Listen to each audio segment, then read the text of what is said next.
La Côte d'Ivoire. L'éléphant de Côte d'Ivoire, réorganisation technique. Sauf changement de dernière minute, l'équipe nationale de Côte d'Ivoire pourrait changer d'entraîneur.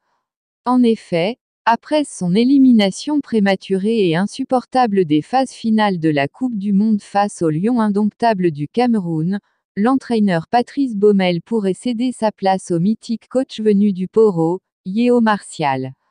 Coach Yeo, faut-il le rappeler, a été celui-là même qui a offert à la CIS sa première Coupe d'Afrique en 1992 au Sénégal.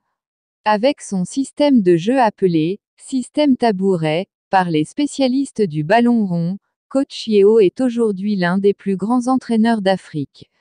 Fin tacticien, coach Yeo a su imposer son 4-4-2 classique ou le 5-4-1. C'est un système axé sur une muraille défensive avec un milieu fluide qui procède sur de longues balles en attaque. Et oui, qui ne se souvient pas d'un certain Alain Guamené dans les perches avec à gauche Lignon Nagueux et à droite Gnaoré Émile. Dans l'axe central de la défense Mongueï François et Diaby Sekana. En milieu de terrain, l'infatigable Gadji Célie Saint-Joseph, appuyé par Serge Magui Alain. À l'aile gauche Youssouf Falikou Fofana et en ponte, Aboulay Traoré Ben Badi, soutenu en arrière par Joël Tei. Qui dit mieux? Coach Yeo viendra probablement donner un nouveau souffle à notre équipe nationale. Déjà, des noms et non des moindres circulent sur la liste des joueurs dans le viseur du technicien ivoirien. Il s'agirait du redoutable ailier droit du FC Daoukro, l'enfant de Prépressou, l'homme au pied magique HKB Nezueba pour les intimes. À droite, ça sera l'affaire de l'enfant de Ouragayo. Après quelques années passées hors du pays, surtout aux Pays-Bas et en Belgique, le Woody de Mama, c'est bien de lui qu'il s'agit, viendra montrer son savoir-faire dans l'attaque des éléphants de Scie. En pointe, avec son dorsat numéro 9, ça sera l'affaire du génie de Kong. Il s'appelle Bravetche, l'enfant terrible, le buteur fou. Avec ses 11 ans de pouvoir, homme sera incontestablement le maître et capitaine de cette équipe qui nous amènera, sans aucun doute, à nous réconcilier les uns les autres. La Côte d'Ivoire, il faut le dire, a traversé des moments assez terribles. Nous devons tourner cette page douloureuse de notre histoire récente en nous pardonnant mutuellement, en nous donnant la main pour bâtir une Côte d'Ivoire nouvelle, unie dans sa diversité, solide et prospère. Nous avons les moyens d'y arriver. Nous avons les hommes, pourvu qu'on y mette la volonté. Est-ce que je mens, honorable Krakwaku, PDT Watchar Kwasi, frère Guy Roger Hiro Grando Simka Abou Ben? Chez nous en Côte d'Ivoire, on aime l'humour. Que Dieu bénisse la Côte d'Ivoire. Sportivement, votre apôtre de la paix. Je vous aime. La Côte d'Ivoire convoquée par la justice française, Guillaume Soro accuse le régime d'Abidjan. Qu'en pensez-vous? Michel Gbagbo aurait-il fait alliance avec Ouattara pour faire tomber Soro? Guillaume Soro, l'ex-président de l'Assemblée nationale de Côte d'Ivoire, soupçonne le régime d'Abidjan d'être impliqué dans sa convocation par une juge d'instruction française. Il pense que le pouvoir ivoirien, en accointance avec les autorités françaises, a suscité cette action judiciaire. Pourquoi mon petit doigt me dit qu'il y a une fumée politique et une collusion entre Abidjan et Paris dans ce traquenard judiciaire? Je vous le dis, mon petit doigt se trompe rarement. N'arrive à l'homme que ce que Dieu permet. Merci à mon conseil d'avocat, a-t-il publié sur son compte Twitter. Guillaume Soro a été convoqué par la juge Sabine Kéris, dans le cadre d'une plainte portée contre lui par Michel Gbagbo, le fils de l'ex-président ivoirien Laurent Gbagbo. Relativement à son arrestation en 2011, au lendemain de la crise post-électorale qu'a connue le pays. Son conseil a dit, dans un communiqué rendu public le mercredi 24 novembre 2021, avoir introduit une requête en nullité contre le dossier d'instruction diligenté par la juriste. Cette action, pour l'ex-chef de la rébellion armée qui a occupé la moitié du pays de 2002 à 2011, est l'œuvre du régime d'Abidjan avec le soutien des autorités françaises. Modeste Koné. La Côte d'Ivoire parti politique, UDPCI Mabri TOIKEUSSE n'exclut pas un retour au RHDP. Mabri TOIKEUSSE sur une question relative au retour de l'UDPCI au RHDP.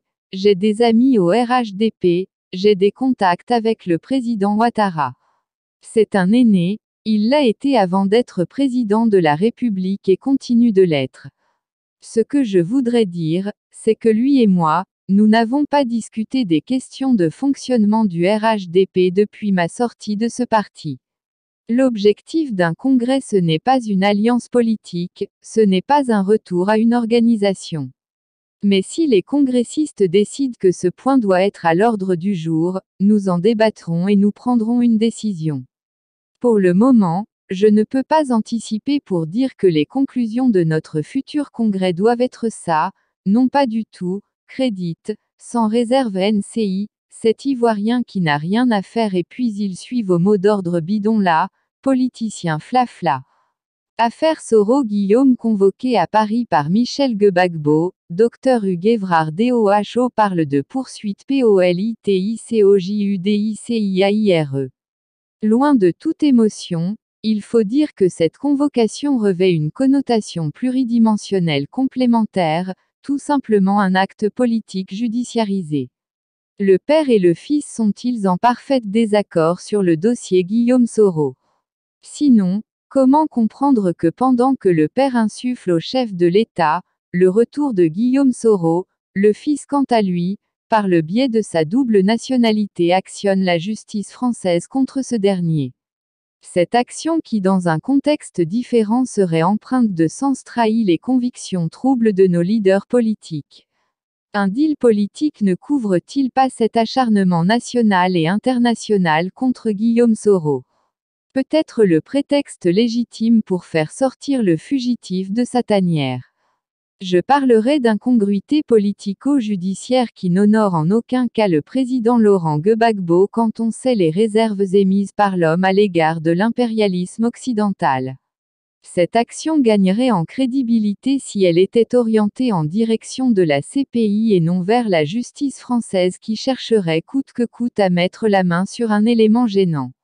Le président Ado doit bien se frotter les mains, Dr Hugues Évrard DOHO analyste politique. Affaire Emmanuel Keita et Peter 007 Love Gougou réagit plus petit que je suis à la base de la relation entre Emmanuel Keita et Peter 007 plus grand que, j'ai mal et honte à la fois quand je vois tout ce qui se passe actuellement sur les réseaux sociaux. Entre Peter 007 et Emmanuel Keita, ça a été un grand coup de foudre.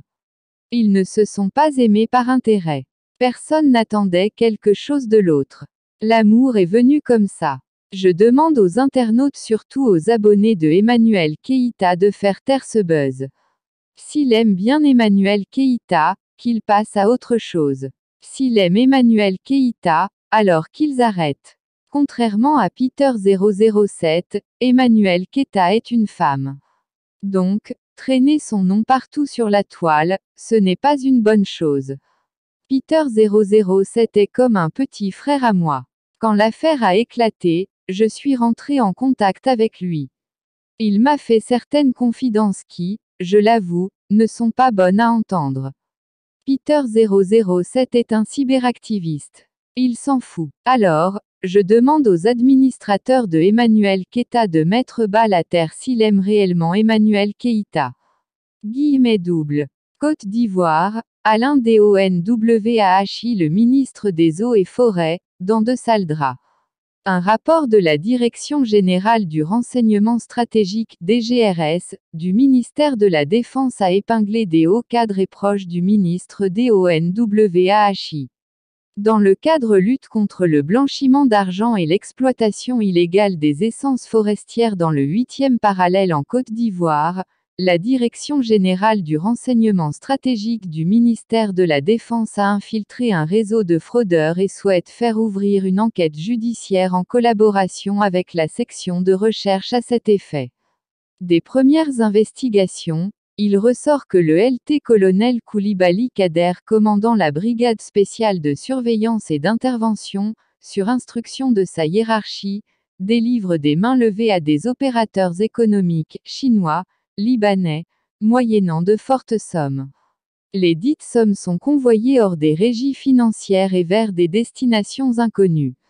Plusieurs implications sont à noter. Entre autres, le nommé LAKISS Ibrahim Ahmad, interpellé ce jour 20-11-2021 vers 22h30 par élément DGRS et transféré à l'ex-base ONUCI de SEBR au KO.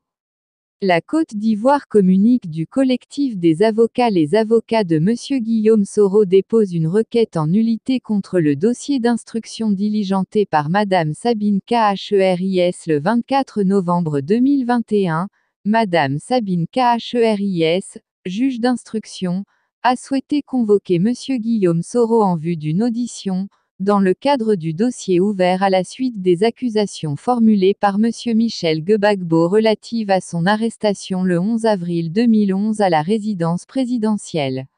Non seulement les faits dénoncés par M. Michel Gbagbo sont contestés, mais, surtout, cette procédure s'inscrit en violation des règles de droit international coutumier, en particulier l'immunité de juridiction dont bénéficient les organes et représentants légaux de l'État pour les actes réalisés dans leurs fonctions.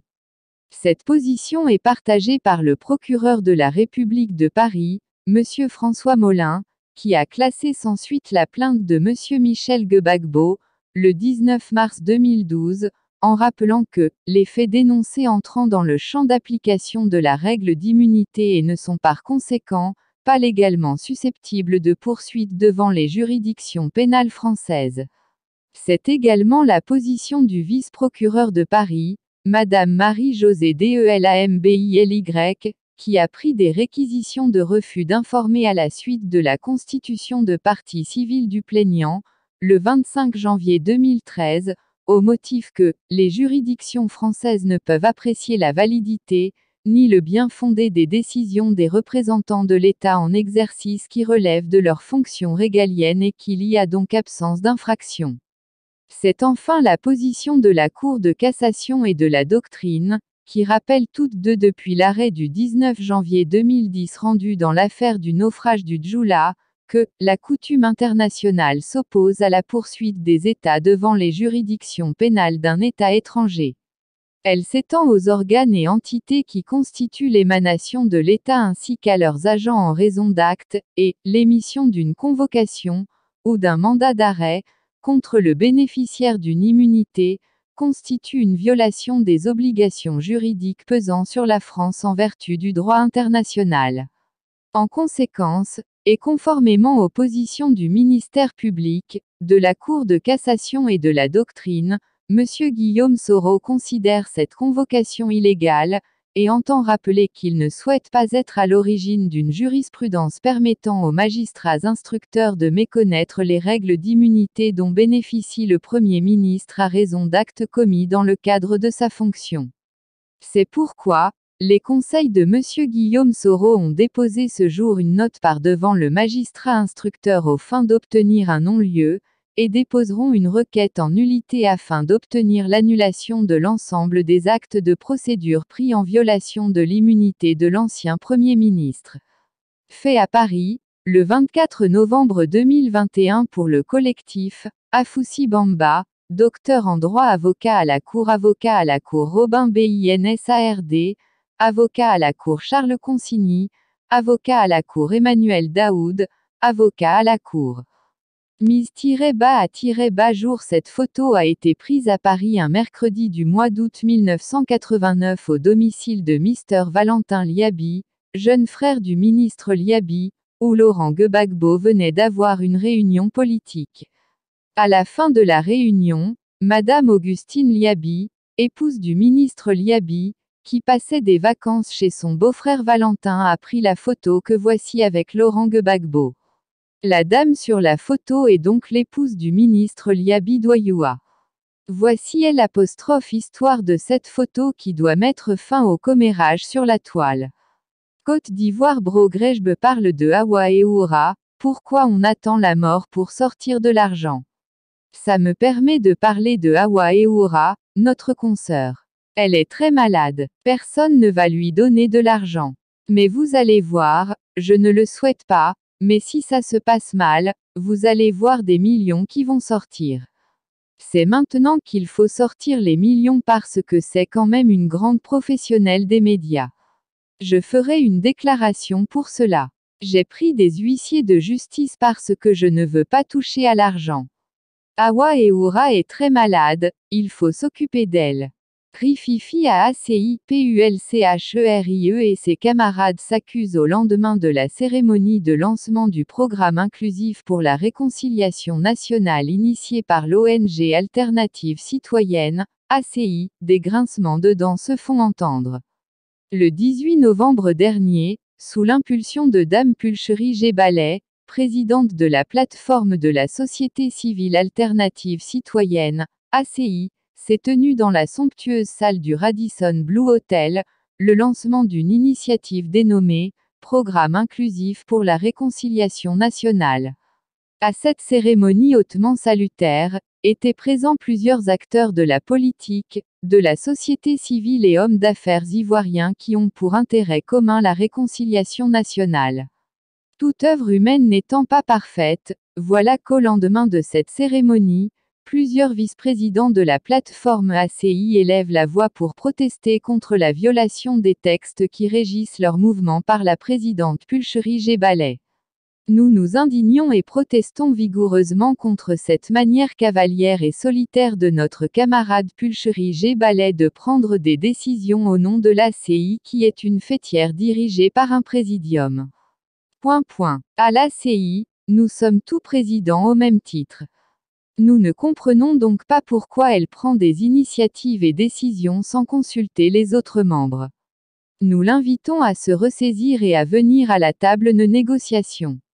Dans le cas contraire, nous n'allons pas hésiter à faire un grand déballage public qui risque de révéler son vrai visage aux Ivoiriens, s'est indigné Cyril Djehi, membre du présidium de l'ACI, arrêté en 2020 en compagnie de Pulcherie Geballet suite aux manifestations contre le troisième mandat du chef d'État Alassane Ouattara. Pour AG, cet autre président de l'ACI, Dame Pulcherie Geballet organise des cérémonies dont les autres membres ignorent la provenance des financements, en plus d'absence de bilan après chaque activité. Comment nous pouvons être dans une organisation sans que les différents membres ne sachent comment sont financées leurs activités? Imaginez un peu le coût de la location de la salle du Radisson Blu. Qui a loué cette salle pour nous? Des rumeurs insistantes nous font savoir que c'est le maire d'Adjamé et un riche opérateur privé, membre du RHDP, qui aurait financé en grande partie cette activité du 18 novembre. Nous sommes des acteurs de la société civile et à ce titre la probité et la transparence devraient nous caractériser. Elle a fait la même chose au sein de l'ex-mouvement, M21, avant les Samba David et autres. Contactée par nos soins pour en savoir davantage, Dame Pulcherie Geballet a qualifié l'attitude de ses camarades mécontents de manque de culture associative. Mes camarades n'ont pas la culture associative. Nous avons préparé ensemble cette cérémonie de lancement du programme inclusif pour la réconciliation nationale. Je ne comprends vraiment pas cette campagne de dénigrement dont je fais l'objet de la part de mes camarades. Je ne vais pas leur répondre mais je peux juste dire à l'opinion que les camarades qui m'accusent de choses imaginaires ont boycotté la réunion préparatoire de l'activité sachant pertinemment que nous avions convenu de la date du 18 novembre pour la tenue de notre cérémonie. En raison du temps qui pressait, les camarades présents à la réunion ont porté leur choix sur le secrétaire à l'organisation de la structure pour conduire le comité d'organisation. C'est seulement à la dernière minute, au troisième jour avant la manifestation que les camarades ont répondu présents et exigé au même moment le réaménagement du comité d'organisation. Le camarade Cyril Djehi voulait la tête du comité d'organisation mis en place. J'ai donc rétorqué qu'il était un peu tard pour un tel réaménagement et qu'il pouvait être, sans souci, être le PCO des prochaines cérémonies s'il le désirait. Je ne sais pas si c'est de là que provient sa frustration. Poursuivant, Dame G. Ballet a affirmé être au service de son pays sans rien attendre en retour. Pour elle, tout Ivoirien est libre de créer une structure et la diriger selon ses aspirations et sans se marcher dessus. Concernant la source de financement, Pulcherie G. Ballet s'est voulu clair, nos camarades ne cotisent pas pour le fonctionnement du mouvement. Je suis pratiquement seul à chercher des financements extérieurs. Pourtant ils sont prompts à exiger des points financiers, l'ACI est notre affaire à tous mais je suis la seule à être au four et au moulin dans la recherche de financement, qu'on me reconnaisse au moins cela au lieu de sombrer dans le dénigrement systématique. En attendant que toute la lumière soit faite sur cette affaire, de leur côté, les désormais adversaires internes de Dame Pulcherie G. Ballet promettent le grand déballage dans les prochains jours face à la presse. GLADION David OPERANEWS. Côte d'Ivoire Laurent Gbagbo, on a fait ce travail, il y a beaucoup de bruit. Des gens sont mécontents mais c'est depuis 1988 que je forme des directions. Beaucoup de gens ont grogné mais je suis habitué. On ne peut pas nommer des gens sans que d'autres ne se plaignent. Je suis habitué mais il faut qu'on avance. Il y a des erreurs qui se commettent quand on nomme des gens. Mais dire qu'on a commis une erreur ne signifie pas qu'on n'a pas à la corriger. Il faut d'abord avancer. C'est dans la marche que se révèle l'erreur. L'erreur ça se démontre dans l'action. C'est l'action qui démontre qu'il y a erreur. Ce n'est pas le sentiment de celui qui n'a pas été nommé. Travaillons. Toutes les erreurs, je suis prêt à les corriger mais il faut qu'on me les montre. Je vous laisse le président exécutif, Hubert Roulet. Tous ceux qui ont des réclamations, venez le voir, il va discuter avec vous. Je ne me suis pas enfermé dans une chambre pour écrire des noms. Je ne l'ai pas fait hier, je ne l'ai pas fait aujourd'hui. Je suis prêt à corriger les erreurs mais à les travailler, à les implanter le parti, réimplanter le parti ici et là. Les erreurs se verront mieux pendant le travail.